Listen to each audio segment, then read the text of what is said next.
This situation is quite fresh, happened more than a few hours ago, so I'm still quite emotional about it. I was told by my sister that my husband is controlling, and I think she's delusional and honestly maybe even jealous. My husband and I have a more traditional marriage. He's the provider, and I stay home with the kids and tend to the home. It's not uncommon in our culture, Pakistani, and I like how our home is set out. My husband is also very helpful. I know he's tired after work, so I don't ask him to do much on weekdays. Most of the time, he'll play with the kids, and I'll clean up after we eat.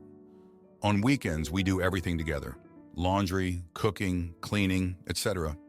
I'm very lucky to have a hardworking husband who makes enough, so I don't have to work. My sister, on the other hand, is single. That's fine, our parents never pressured us to marry. We were lucky in that sense, as culturally it's quite common for families to pressure young girls to marry. She seemed happy and independent, but she has been looking for a husband, and since then, she has been criticizing my relationship with my husband. She calls him lazy and unhelpful. This afternoon, she came to our house and started talking about how he is controlling. She said he must not let me work because he's scared that I'll become smart and independent. She told me I worked so hard to get a law degree, and because of him, I didn't put it to good use. She said what we have isn't love and I'm just naive. I've told her time and again that I do not appreciate how she speaks about him, and that he is not unhelpful because he provides for his family, that he is not controlling. I knew before I even married him that I would stay home if I ever had children. And we have 4 children. Not to give too much information, but we love each other regularly. I understand how someone from the outside might be concerned, but she knows our relationship. I've never once expressed any interest in going back to work, nor have I ever complained about how our home is run. I just find her to be disrespectful and rude to my husband and me. I told her if she continued to talk about my husband like that, she would no longer be welcome in our home. She called me an ungrateful witch and said she's just looking out for me. Now my husband is back from work, and he has some clue as to what's been happening, but I didn't tell him what she said today. I don't want him to have to hear those things when he's an amazing father and an even better husband. So am I the jerk for kicking my sister out after she called my husband controlling? My husband is normally in my moral compass, but since he doesn't know what happened, I thought I'd type it out here. I don't think I'm in the wrong, but maybe I was being too harsh. She does seem stressed trying to find a husband, so maybe this was just her way of letting that stress out. But it still wouldn't be fair to target my husband because she's going through a hard time. Now, for a few comments before the update. Comment 1, not the idiot. You set a boundary around what you were willing to hear about your relationship, communicated it to her, and then enforced it. It sounds like you gave her plenty of warning that you didn't agree and wouldn't tolerate her criticizing your husband. She decided to keep pushing and found out you were serious. For what it's worth, even if he was controlling and you were unhappy, it's still inappropriate to criticize someone's partner like that, and doesn't help people leave bad situations. Comment 2, not the idiot, and it may be helpful to take the focus away from what she says about your husband and turn it to what she says about you. She's calling you naive and stupid and a waste of potential in your own home. She's acting like you can't make your own choices. You're not a child, and she's being sexist for treating you like one just because you're not doing what she wants you to do. Don't even mention the husband stuff. The way she speaks to you is unacceptable. Now for the update. Thanks for all the comments from my last post. After my sister left that day, I tried to put the whole incident behind me. But things took a turn for the worse over the next week. The first new event happened when my husband found out about the argument. I didn't tell him directly, but he overheard me talking to a friend on the phone. He was upset that I hadn't told him sooner and felt like I was keeping secrets from him. This led to a big argument between us. He accused me of not trusting him enough to share my problems, and I felt cornered because I was just trying to protect him from my sister's harsh words. The next day, my sister called me, and we had another heated conversation. She insisted that my husband was controlling and that I was blind to it. I told her that she was wrong and that she needed to stop interfering in my marriage. She hung up on me, and we haven't spoken since. This left me feeling isolated and torn between my loyalty to my husband and my love for my sister. Then my husband started coming home later than usual. He said he was working overtime, but I couldn't shake the feeling that something was off. I decided to check his phone, something I had never done before. I found messages between him and a female colleague that seemed a bit too friendly. When I confronted him, he said they were just friends and that I was being paranoid. This only added to the tension between us. A few days later, my eldest child came home from school with a note from the teacher. Apparently, he had been acting out in class and not doing his homework. This was completely out of character for him. When I asked him what was wrong, he said he was worried because he heard my sister and me arguing and thought we were going to stop seeing her. This broke my heart and made me realize how much the family tension was affecting the kids. In the midst of all this, I made a mistake that changed everything. I decided to go back to work, thinking it would help me regain some independence and maybe ease the tension at home. I didn't discuss it with my husband first, which was a huge mistake. When I told him, he was furious. He felt like I was undermining his role as the provider and that I was doing it just to prove my sister wrong. We had a massive fight, and he left the house saying he needed some space. The fallout from my decision was immediate. My husband stayed at a friend's place for a few days, and during that time I had to manage everything on my own. It was overwhelming, and I started to doubt my decision. My sister called to check on me, but I couldn't bring myself to talk to her. I felt like I had let everyone down. During this time, I started to reflect on my relationship with my husband. I remembered how we met in college and how supportive he was when I decided to stay home with the kids. But I also remembered the times when he made decisions without consulting me, and how I had always gone along with it because I thought it was my duty as a wife. This made me question whether my sister was right about him being controlling. One night, while my husband was still away, I found an old journal I had kept during our early years of marriage. Reading through it, I realized that I had given up a lot of my dreams and ambitions to support his career and take care of the family. This made me feel resentful, and I started to wonder if I had made the right choices. When my husband finally came back, we had a long and difficult conversation. He admitted that he had been feeling stressed at work and that he had been confiding in his colleague because he didn't want to burden me. I told him about my feelings of resentment and how I felt like I had lost a part of myself. We both cried and apologized, but the damage had been done. In the end, we decided to go to marriage counseling to try and work through our issues. But things are still tense between us, and I don't know if we'll ever get back to the way we were. My sister and I are still not speaking, and I feel like I've lost a part of my support system. My kids are also affected, and I worry about how all this stress is impacting them.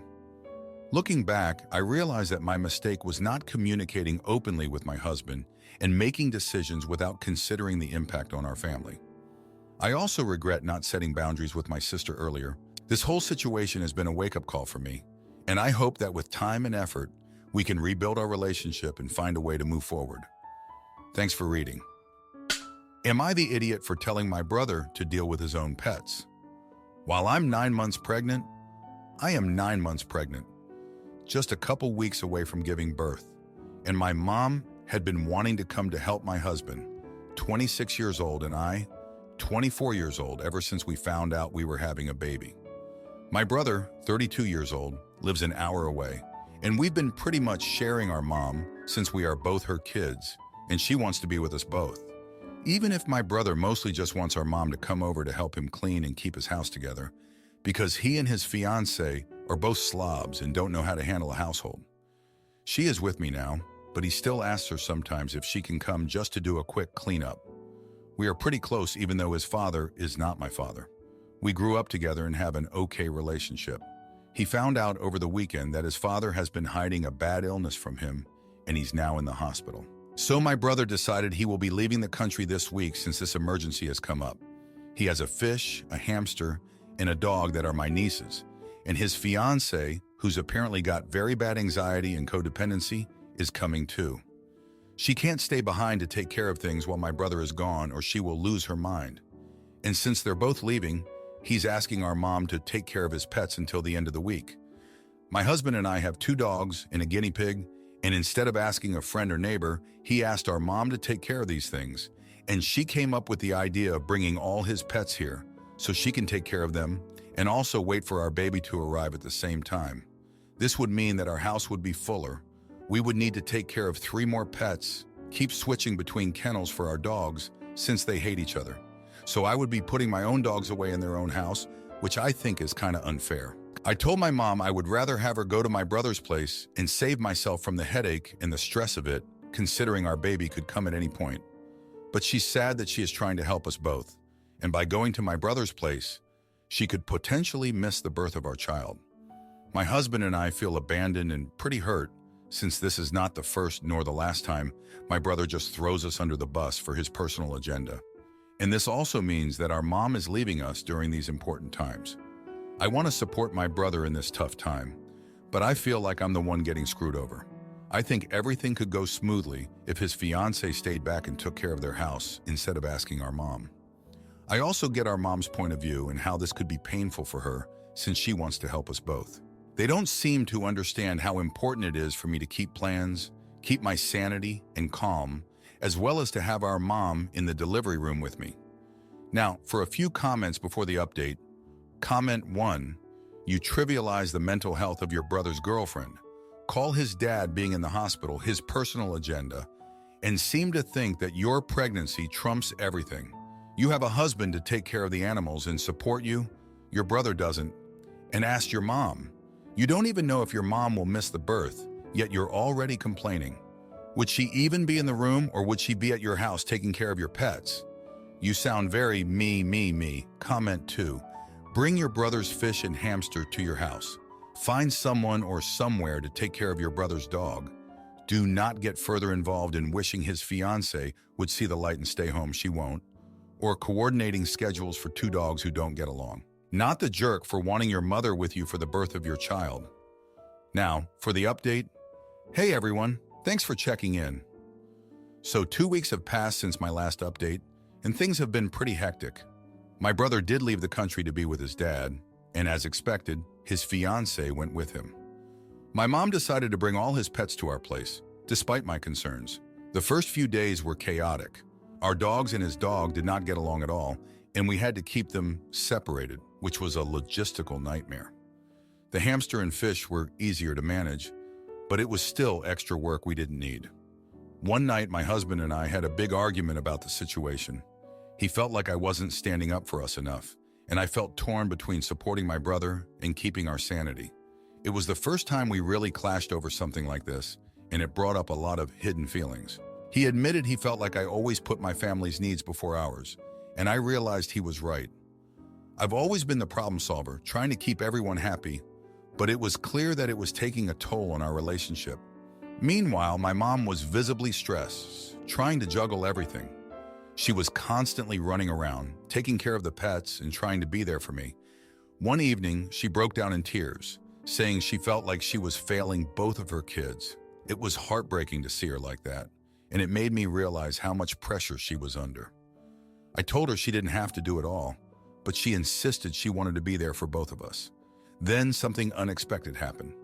My brother's fiancée called me from abroad in tears. She confessed that she felt guilty for leaving everything on us and that she was struggling with her anxiety. She said she didn't want to be a burden, but didn't know how to handle things on her own. It was a raw and honest conversation, and it made me see her in a different light. I realized she wasn't just being difficult. She genuinely needed help. As the days went by, we found a bit of a rhythm. My husband and I took turns managing the pets, and my mom focused on helping me prepare for the baby. We had a few more arguments, but we also had some deep conversations about our future and how we wanted to handle family dynamics moving forward. It was tough, but it brought us closer in a way. One evening, while my mom was out walking the dogs, my husband and I sat down to talk. He opened up about his fears of becoming a father and how he felt overwhelmed by everything happening at once. I shared my own anxieties about the birth and how I felt like I was failing at keeping everything together. It was a vulnerable moment for both of us, but it helped us understand each other better. In the midst of all this, I got a call from my brother. He was emotional, saying he felt guilty for putting us in this position, but didn't know what else to do. He thanked us for taking care of his pets and said he owed us big time. It was a rare moment of vulnerability from him, and it made me realize that he was struggling too. He admitted that he often relied on our mom because he didn't know how to handle things on his own, and it was something he needed to work on. As the week came to an end, my brother and his fiancée returned. They were grateful for everything we had done, and my brother promised to be more considerate in the future. My mom was relieved to have them back and to be able to focus on me and the baby. We had a family meeting where we talked about how to better support each other without overwhelming anyone. It was a productive conversation, and we all agreed to communicate better moving forward. During this time, I also learned more about my mom's past. She shared stories about how she had always been the one to hold the family together, even when it was tough. She talked about her own struggles with balancing her needs with those of her children and how it had shaped her into the person she is today. It gave me a new perspective on her actions and made me appreciate her even more. In the end, we managed to get through the chaos, and it brought us all closer. My husband and I are more united, my brother and I have a better understanding of each other, and my mom feels more supported. It wasn't easy, but it was a learning experience for all of us. Thanks for reading. Am I the idiot for telling my inconsiderate roommate to keep it down and setting ground rules? I live in a 4-bedroom, 4-bathroom townhome with 3 other girls. We all get along very well and hang out with each other on occasion. We have one roommate, Tia. Tia usually isn't home very often as she takes herself and her dog to her boyfriend's place and stays there most of the time. However, he is currently out of town, so she has been home more often, which kind of sucks. Sometimes her presence at home is disruptive. She walks and talks loudly, slams doors because she's heavy-handed, and she keeps breaking our air conditioning by leaving the patio door open for her dog to bark at everyone. Additionally, she sometimes uses our dishes and doesn't wash them. Last night, she texted me and asked if I would stay up late to hang out with her. I told her no because I had to work and needed to be up at 5 a.m. for my 4 consecutive 12-hour shifts. I went to bed, but at 2 a.m., her dog started barking loudly and running around, waking me up from deep sleep. This startled me because everyone was already home, and I wasn't expecting any visitors. I checked my phone and saw that she had asked our group chat if it was okay to have co-workers over and that she would clean up tomorrow. Since it was 2 a.m., no one responded, but she still had her co-workers over anyway. I texted her back in the group chat, asking her to keep it down because I had to be up in 3 hours and already had been woken up. I received no response, and instead, her and her co-workers continued to run up and down the stairs, yelling and laughing. I texted her again, explaining that I understood it might be challenging to be quiet since my room is the only one downstairs, right next to the living room, and our apartment is made of wood. Nevertheless, I asked her to please be considerate. Still, there was no response. About 30 minutes later, when the noise hadn't decreased, I texted her again, this time more frustrated, telling her to go outside on the patio with her co-workers or just stop altogether because I still couldn't sleep and could hear their conversations word for word. After another 15 minutes of them not listening and me trying to ignore the noise, I angrily flew out of bed because it had already been an hour. I stomped to the living room, and they all immediately went quiet, profusely apologizing for being loud. I didn't say anything, grabbed a bottle of water, stormed back to my room, and slammed the door. They immediately left, and after venting to my sister about it, I finally went back to bed. I feel like slamming my door may have been immature, but I was exhausted watching the clock knowing I had to be up soon. As a nurse at a busy hospital, I need my sleep. I don't want Tia to feel like she can't have guests over, but I want us to find a compromise. Am I the jerk? Now for a few comments before the update. Comment 1, how on earth is this real? If it is not the jerk. Also, the compromise? Invite guests over at a reasonable hour with plenty of advance notice and actual approval from your roommates like an adult. ETA. She needs to learn how to be alone, by the way. I can understand missing your significant other, but not being able to just go to bed by yourself and insisting that other people hang out with you until 2-3 a.m. is just nuts. Comment 2. Not the jerk, but you also didn't blow up at your roommate. You went and angrily got a bottle of water. I personally think you could have blown up, should have blown up, and still wouldn't be the jerk. But now it's probably time to have a sit-down with all the roommates and agree to quiet hours and guest policies, among other basic house rules. Now, for the update. Hey everyone, thanks for reading. So a lot has happened since that night with Tia and her co-workers. The next morning, I woke up groggy and irritated, but I had to push through my long shift. When I got home, I found Tia in the kitchen cleaning up the mess from the night before. She looked up and apologized again for the noise. I could tell she felt bad, but I was still too tired to have a proper conversation. I just nodded and went to my room to crash. The following day, I decided to talk to Tia about setting some ground rules for having guests over. I wanted to make sure we could find a balance that worked for everyone. When I brought it up, she seemed receptive and agreed that we needed to be more considerate of each other's schedules.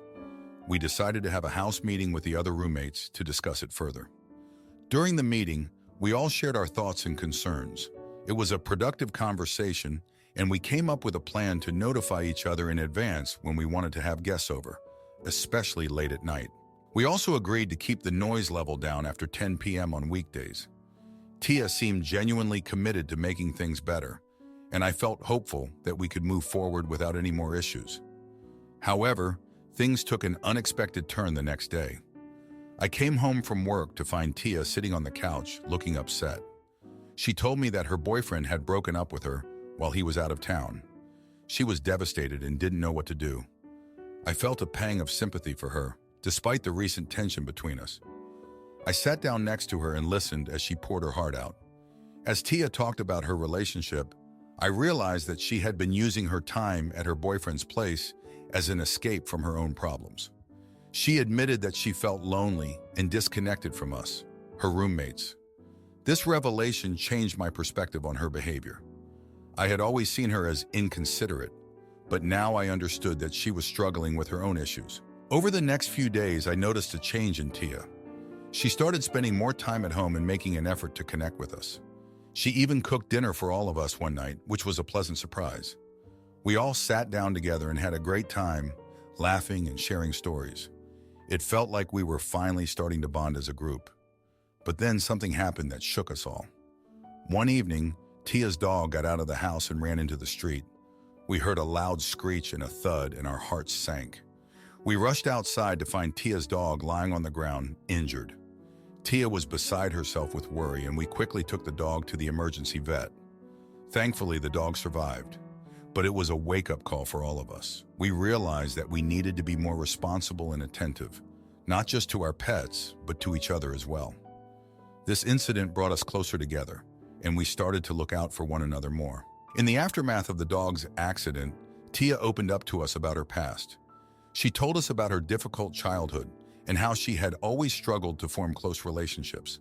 She explained that her loud and sometimes disruptive behavior was a way of seeking attention and validation. Hearing her story made me see her in a new light, and I felt a deep sense of empathy for her. As we continued to support Tia through her breakup and the dog's recovery, I noticed that she was becoming more considerate and mindful of our needs. She started cleaning up after herself and making an effort to keep the noise down. It was clear that she was trying to change, and I respected her for that. One night, as we were all sitting in the living room, Tia thanked us for being there for her. She admitted that she had been selfish and inconsiderate in the past, but she was grateful for our patience and understanding. It was a heartfelt moment, and I felt a sense of closure. Looking back, I realized that this whole experience had taught me a lot about empathy and understanding. Tia's behavior had been frustrating, but once I understood the reasons behind it, I was able to see her as a person who was struggling, just like the rest of us. It made me appreciate the importance of communication and compassion in our relationships. So that's where we are now. Things have definitely improved, and we're all working together to create a more harmonious living environment. Thanks for reading. If you like this video, you'll probably like these too. Also, while you're here, please consider subscribing.